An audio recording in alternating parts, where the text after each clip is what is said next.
सहनावतु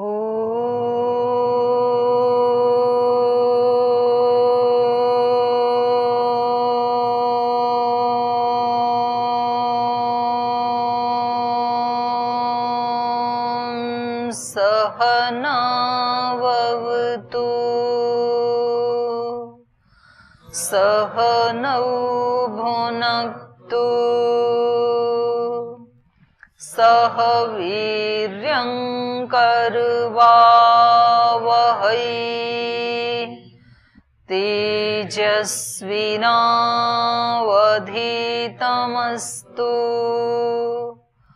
मा विद्विषावहै। ओम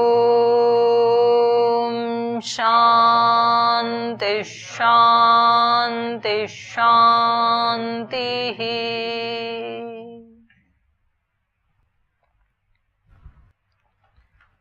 छांदोग्य उपनिषद में हृदय के अंतर आकाश में उसकी उपलब्धि का स्थान है, वहां पर ही हमें ढूंढने के लिए प्रयास करना चाहिए। और जो उसको जान लेता है तो वो फिर सारे संसार को जान लेता है, क्योंकि जो हमारे अंतर हृदय में स्थित जो ब्रह्म है या जो जीवात्मा है वो एक सेतु है, ऐसे बताया था कल। उसको बताया था आत्मा को वो सत्य है, और सत्य का यहाँ इन्होंने निर्वचन किया था सत्यम इति सत्यम, ऐसे कहा था।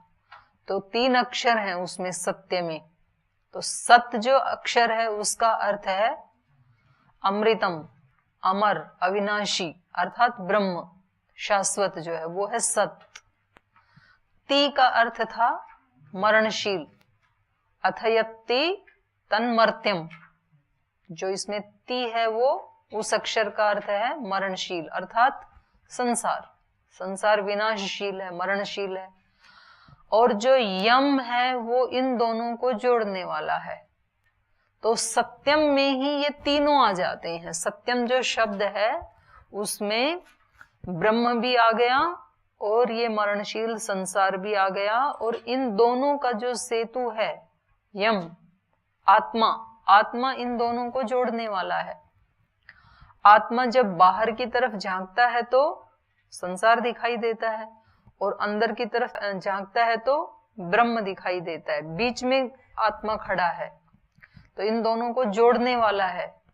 तो जो हम बात करते हैं दर्शन में, यतः अभ्युदय निश्रेयस सिद्धि सधर्म, तो जिससे अभ्युदय और निश्रेयस दोनों की सिद्धि हो वो ही धर्म है। एक तरफा जब जब भी हम चले तब तब भी हमने मुंह की खाई है।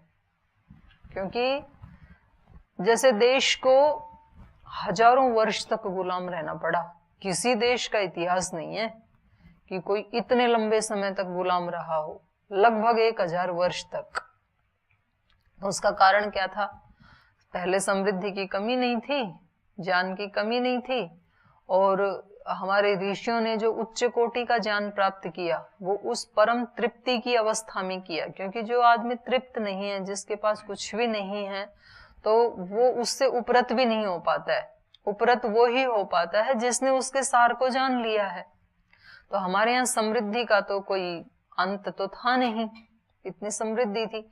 तो हमारे ऋषियों ने सोचा कि इससे ऊपर वाले सत्य को जाने, तब उन्होंने प्रकृति के सत्य को, ब्रह्म के सत्य को, सारे जीवन के सत्य को जाना। और जान करके उन्होंने ये निष्कर्ष निकाला कि ब्रह्म सत्य है और ये मरणशील है।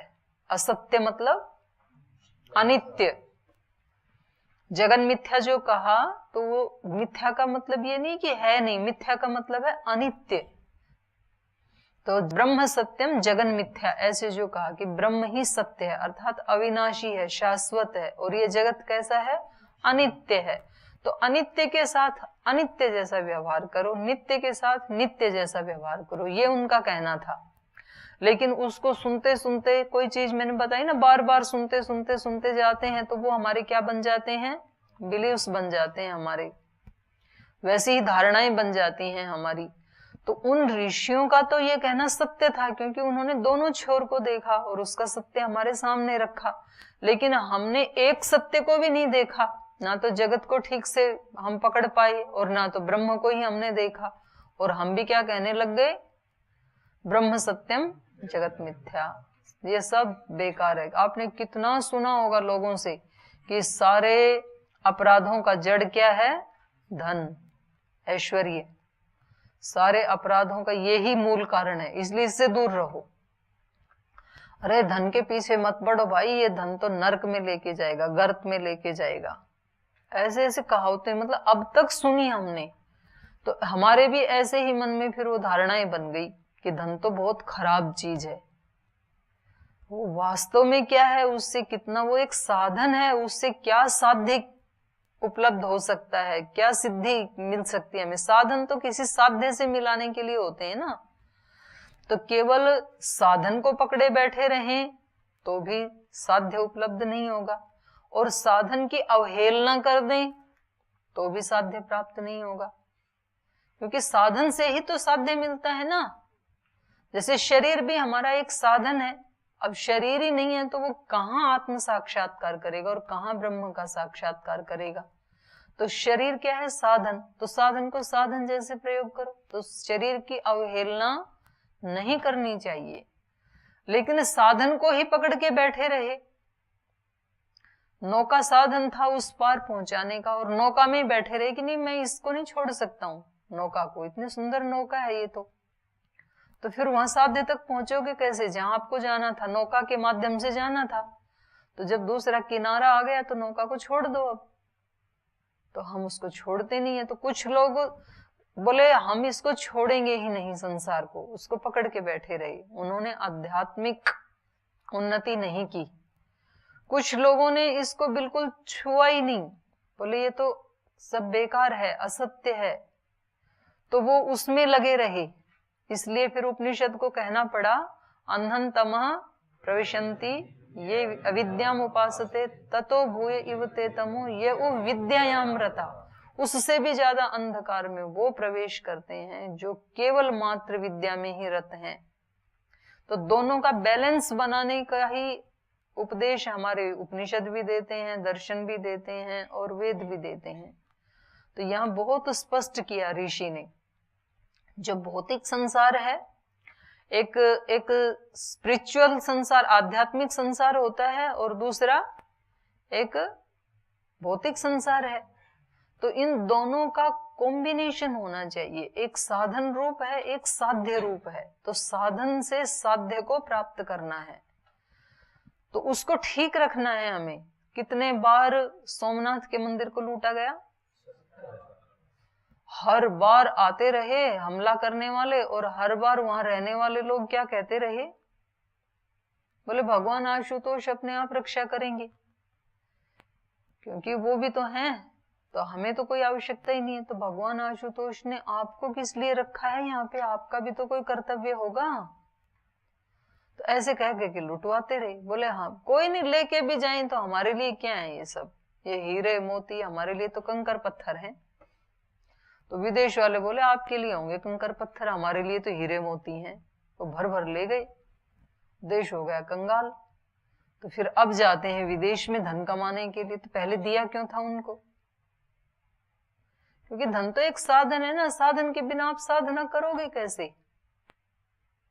तो हम अपनी ही नासमझी से, और वो अब तक भोग रहे हैं उस गुलामी के संस्कारों को, हम अभी तक भी जो हमारे अंदर सामर्थ्य है ना, हम कहते हैं बस ये दाल रोटी मिल जाए हम तो उसमें संतुष्ट हैं, क्या ज्यादा हाय हाय करना।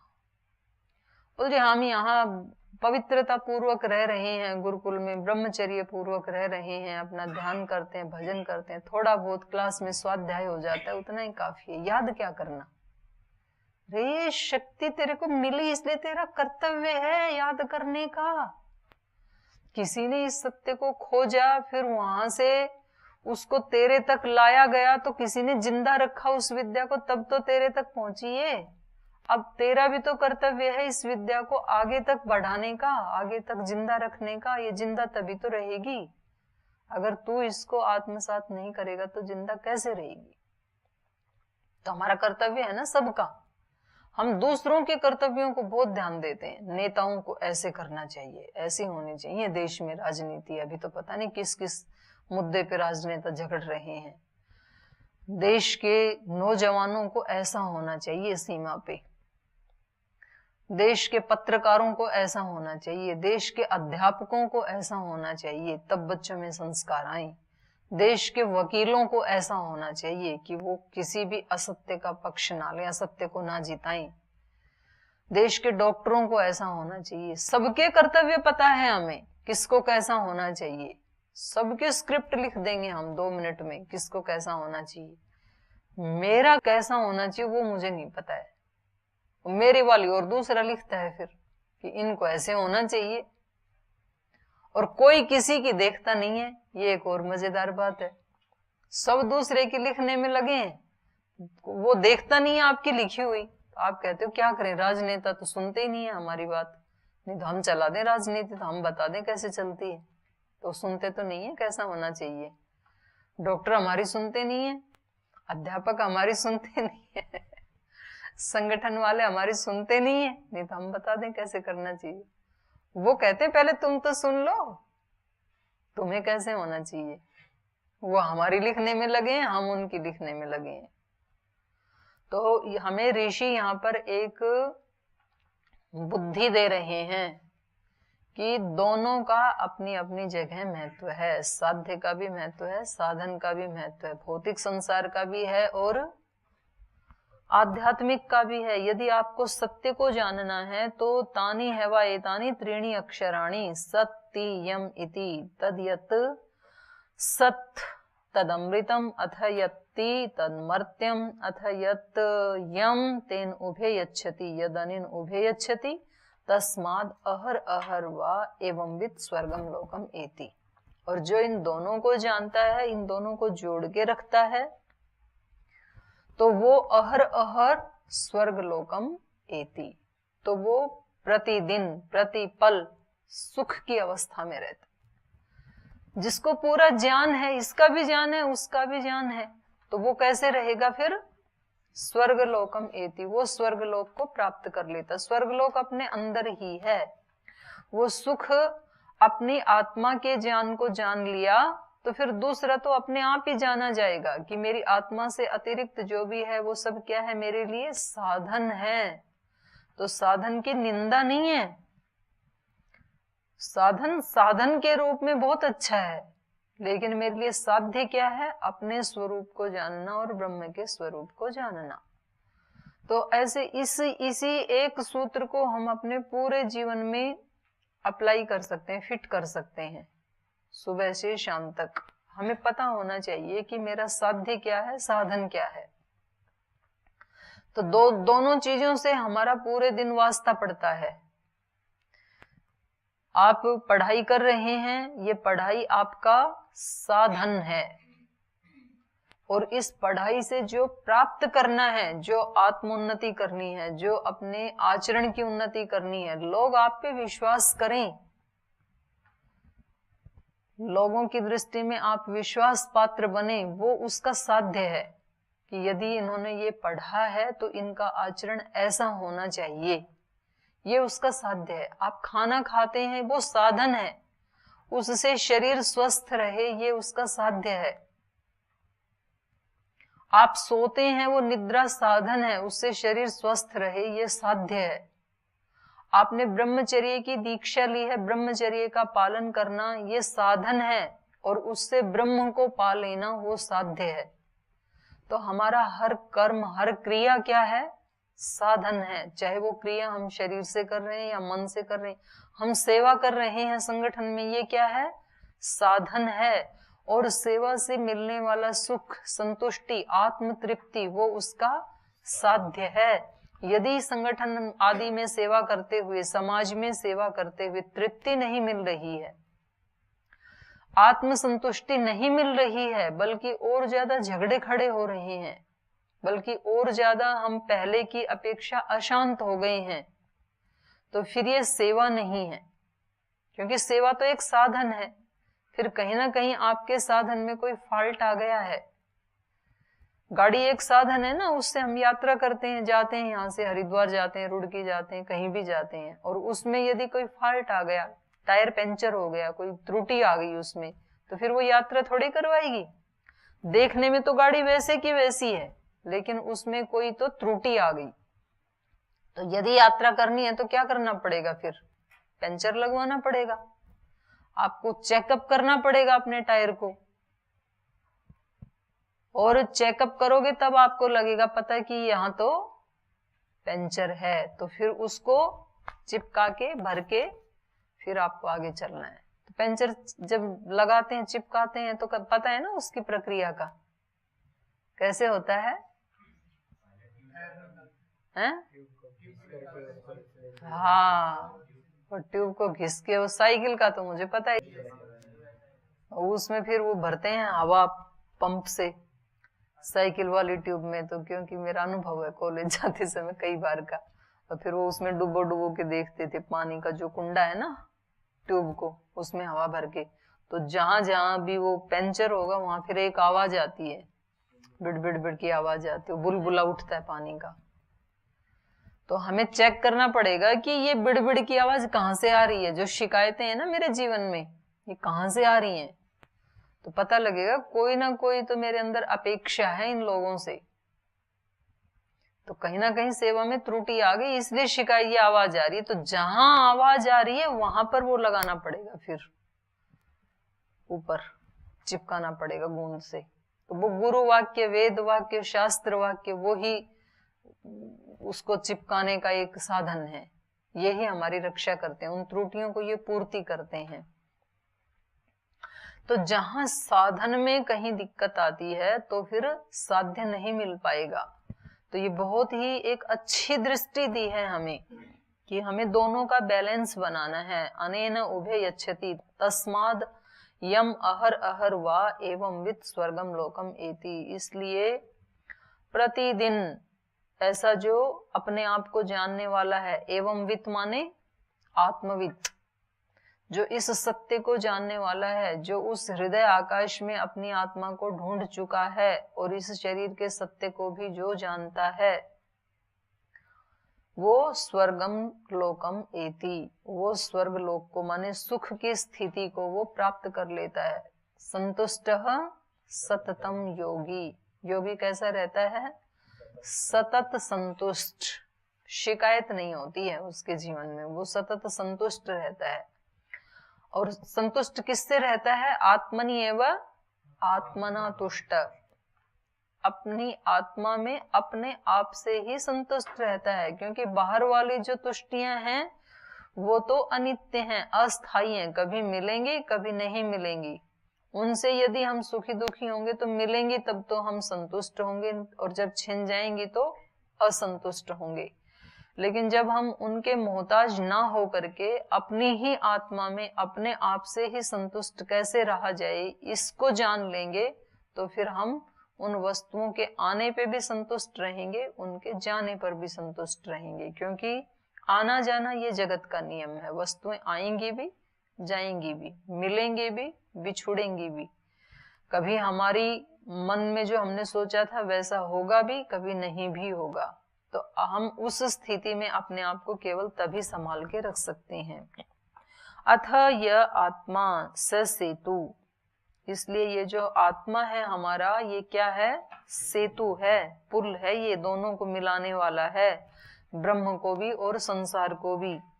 विधृति एषाम लोकानाम असंभेदाय, एषाम लोकानाम असंभेदाय विधृति, इन लोकों को ये टूट ना जाए, कहीं बिखर ना जाए, इनको बांध कर रखने के लिए, इनको न टूटने के लिए। भेद, संभेद मतलब टूटना, और असंभेद मतलब न टूटना, टूटने से बचाना। तो इन लोकों को नष्ट भ्रष्ट न होने देने के लिए ये आत्मा क्या है? विधृति, विशेष रूप से धारण करने वाला। ये आत्मा ही इन दोनों को धारण करने वाला है। अगर आत्मा बीच में ना हो तो इन दोनों को कोई इनका संबंध जोड़ने वाला नहीं है तीसरा, आत्मा के अतिरिक्त। तो आत्मा इनको सब लोगों को, आंतरिक लोगों को भी बाह्य लोगों को भी जोड़ के रखता है, इनको नष्ट भ्रष्ट नहीं होने देता है। नहीं तो जिसकी तरफ भी ध्यान नहीं देंगे ना वो ही नष्ट हो जाएगा। यदि केवल अंतर्मुखी रहे तो बाहर सब कुछ लूट जाएगा, सब गुलाम बना देंगे हमें, और केवल बाहर की ही पूजा करने में लगे रहे तो ऐसे ही हो जाएगा जैसे किसी के घर में स्वर्ण निधि गड़ी हुई है और वो फिर भी भिखारी है, वो फिर भी बाहर से भीख मांग रहा है, क्योंकि उसको पता ही नहीं है कि मेरे घर में कोई खजाना गड़ा हुआ है। तो इसलिए ये आत्मा दोनों को धारण करने वाला है, उनको नष्ट नहीं होने देता है। नैतम सेतुम अहोरात्रे तरत, और ये जो सेतु है इस सेतु को अहोरात्र भी तर नहीं पाते हैं, इसके पार नहीं जा पाते हैं। कौन से सेतु को?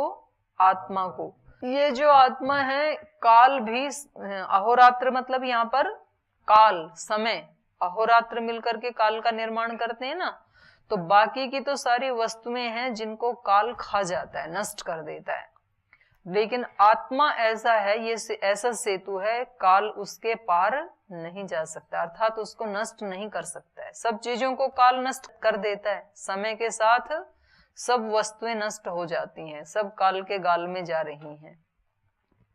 लेकिन जो आत्म तत्व है, जो चेतन तत्व है, इसको काल भी नहीं खा सकता, तो ये सदा अमर रहता है ना। ये न एतम सेतुम अहोरात्रे तरतो, तो इसको अहोरात्र जो है वो नष्ट नहीं कर सकते। न जरा न मृत्यु, बुढ़ापा भी इसको जर्जरित नहीं कर सकता है। न मृत्यु इसको मार नहीं सकती है इस आत्मा को। न शोक इसको शोकाकुल नहीं कर सकता है आत्मा को। न सुकृतम न दुष्कृतम, सुकृत का भी प्रभाव नहीं पड़ता है इसके ऊपर, दुष्कृत का भी नहीं पड़ता है, ये दोनों से निर्लिप्त है। सर्वे पाप मानो अतः निवर्तन्ते, सभी पाप अतः माने इस आत्मा से निवर्तन्ते, निवृत्त हो जाते हैं, हट जाते हैं। इस आत्मा को कोई ना पुण्य लगता है ना पाप लगता है, उस पे आरोपित कर दिया जाता है। जैसे लड़ते कौन है? योद्धा, या खेलते कौन है? खिलाड़ी, और उनकी हार या जीत आरोपित किस पे हो जाती है? देश पर। भारत जीत गया या भारत हार गया, तो भारत थोड़ी खेलने गया था वहां पे, खेलने तो खिलाड़ी गए थे, तो उस पे आरोपित हो गया। वास्तविक हार या जीत किसकी है? खिलाड़ियों की।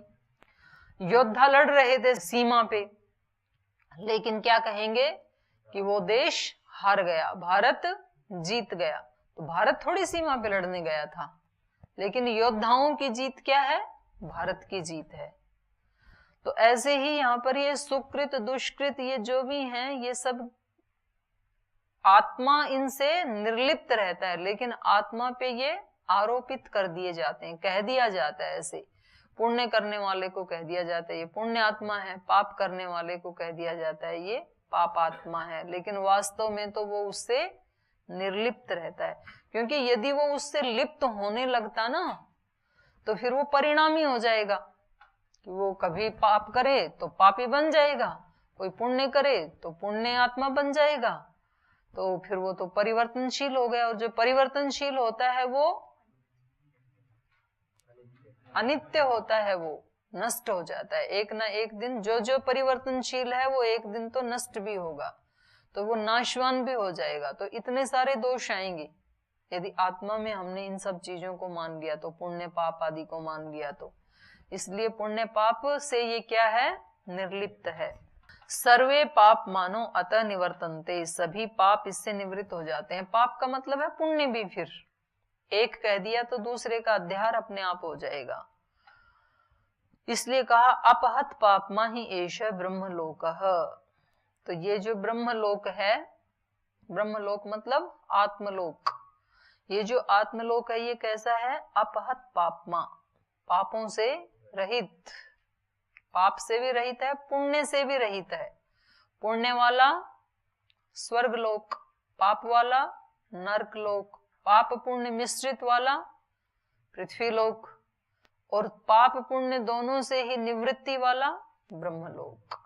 तस्माद् वा एतम सेतुम तीर्त्वा अंधः सनंधो भवति, विद्धः सन अनविद्धो भवति, उपतापी सन अनुपतापी भवति। तस्माद् वा एतम सेतुम तीर्त्वा अपि नक्तम अहर एव अभिनिष्पद्यते, सकृद् विभातो ह्येव एष ब्रह्मलोकः।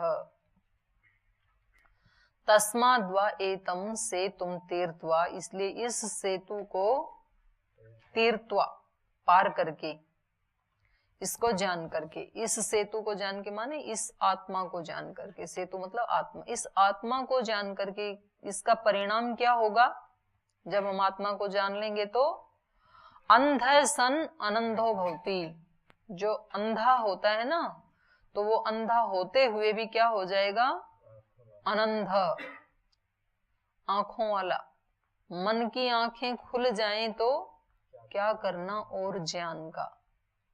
तो जिसको आत्मबोध हो गया, जिसकी आत्मा की आंखें खुल गई, तो उसको बाहर की आंखों की अब आवश्यकता नहीं है। सूरदास थे ना, तो उनको जब कृष्ण का दर्शन हो गया तो वो कहते हैं कि मुझे अब संसार का दर्शन करके लेना भी क्या है। और जिसके पास आंखें हैं लेकिन उसको आत्मा का दर्शन नहीं हुआ जीवन भर, तो वो आंखों वाला होते हुए भी कैसा है? सूरदास ही है फिर, क्योंकि उन आंखों का तो कोई प्रयोग ही नहीं है ना। आंख किस लिए मिली थी? भगवान का विश्वमय रूप देखने के लिए मिली थी, कि बाहर जो भी है वो भगवान का विश्वमय रूप है, उसकी अनुभूति के लिए आंख मिली थी। वो किया नहीं तो आंखों का तो मिस यूज हो गया फिर। तो आंख होते हुए भी हम कैसे हो गए? सूरदास जैसे हो गए। और उसको देख लिया तो अंधः सन अनंधो भवति, अंधा होते हुए भी अनंध हो जाता है। विद्धः सन अनविद्धो भवति, बंधा हुआ होते हुए भी वो मुक्त ही है, अविद्ध है। मान लो किसी ने बांध दिया उसको किसी चीज से, तो वो बद्ध होता हुआ भी यदि उसको आत्म साक्षात्कार हो गया तो क्या है? वो फिर मुक्त ही है। वो बंदा वैरागी को कैसे मारा था? बहुत क्रूरता से मारा था ना। तो उन्होंने कहा कि तुम इसके साथ जो तुम्हें क्रूरता करनी है करो, शरीर के साथ, तुम मेरा कुछ नहीं बिगाड़ सकते। लेकिन चंद्रशेखर आजाद ने कहा, मैं आजाद था, आजाद हूं और सदा आजाद रहूंगा। तो जिसकी आत्मा जागृत हो गई तो उसको कोई बांध नहीं सकता है। इसलिए कहा, जो जिसने इस आत्मा को जान लिया, इसको जागृत कर लिया, तो विद्ध सन अनविद्धो भवति, उपतापी सन अनुपतापी भवति। उपतापी ताप युक्त, बाहर से कोई ताप दे रहा है, कष्ट दे रहा है, फांसी पे चढ़ा रहा है, खाल उखाड़ रहा है, आंख में सरिया दे रहे हैं, हाथ पैर काट रहे हैं। शंभाजी को बहुत क्रूरता से मारा ना, तो बाहर से ताप युक्त दिखते हुए भी वो कैसा हो जाएगा? अनुपतापी, जिसको कोई ताप नहीं है, ताप रहित, ऐसा हो जाएगा वो। तस्माद् वा एतम सेतुम तीर्त्वा अपि, इसलिए इस सेतु को जान करके, इस आत्मा को जान करके, इसको पार करके, नक्तम अहर एव अभिनिष्पद्यते, नक्तम जो रात्रि है वो भी अहर इव अभिनिष्पद्यते, दिन जैसे हो जाती है। अंधकार भी फिर उसके लिए क्या हो जाता है? प्रकाश जैसा ही हो जाता है, क्योंकि उस अंधकार में भी उसको कोई भय नहीं है। जब बाहर अंधकार होता है तो हमें भय होता है ना, कि पता नहीं इस अंधकार में कोई प्राणी ना आ जाए, कोई चोर डाकू ना आ जाए। तो अंधकार में बाहर जाते समय डर लगता है व्यक्ति को। लेकिन ये जो आत्मवेत्ता है, इसको कोई डर नहीं है। तो इसके लिए नक्तम भी, रात्रि भी प्रकाश जैसे हो जाती है तेरी रोशनी में वो दम, तू अमावस को कर दे पूनम। तो तू अमावस को भी पूनम कर सकता है। तो जो भगवान का शरणागत हो गया, ऐ मालिक तेरे बंदे हम, ऐसे हों हमारे कर्म। तो इसके लिए रात्रि भी क्या हो जाता है, दिन जैसे हो जाता है। सकृद विभातो ही एव एष ब्रह्मलोक। सकृद मतलब एक बार, और सकृद मतलब केवल। यहाँ पर सकृद विभातो ही एव एष ब्रह्मलोक है, केवल प्रकाशमय है ये, अकेला प्रकाश वाला है, इसमें रात्रि नहीं आती है। ये जो ब्रह्मलोक है अर्थात ये जो आत्मलोक है अपने अंदर, ये जो आत्मवेत्ता है, ये नित्य निरंतर किस में रहता है, ज्ञान के प्रकाश में रहता है, प्रकाश में ही रहता है। जब हम बहुत आसमान में बहुत ऊंचाई पे चले जाएंगे ना, तो फिर हमारे लिए रात्रि नहीं होगी, क्योंकि सूर्य तो हमेशा है ही ना, सूर्य का थोड़े का विनाश होता है। तो जब वो पृथ्वी घूमती है तो वो हमें एक टाइम में हमें दिखता है, एक टाइम में अमेरिका वालों को दिखता है। लेकिन जब हम पृथ्वी लोक से बहुत ऊपर अंतरिक्ष लोक में चले गए, फिर तो दिन ही दिन है, कभी भी सूर्यास्त होगा ही नहीं, हमेशा दिखेगा वो। तो ऐसे ही जब ये साधक अपनी चेतना के सहस्रार लोक में, ब्रह्म लोक में स्थित रहता है, नीचे नहीं गिरता है ये, तो फिर इसके लिए क्या है, प्रकाश ही प्रकाश है। कभी भी इसके जीवन में अंधकार आता ही नहीं है, एक क्षण के लिए भी, इस योगी के लिए। तो ये तो शाश्वत प्रकाश में ही रहता है, इसका स्वरूप ही क्या है, प्रकाशमय है। जैसे सूर्य के सामने कभी भी नहीं आता है ना अंधकार, अंधकार की शामत आई जो सूर्य के सामने जाएगा। तो सूर्य के सामने, सूर्य जानता ही नहीं अंधकार क्या होता है, उसके सामने कभी आएगा ही नहीं।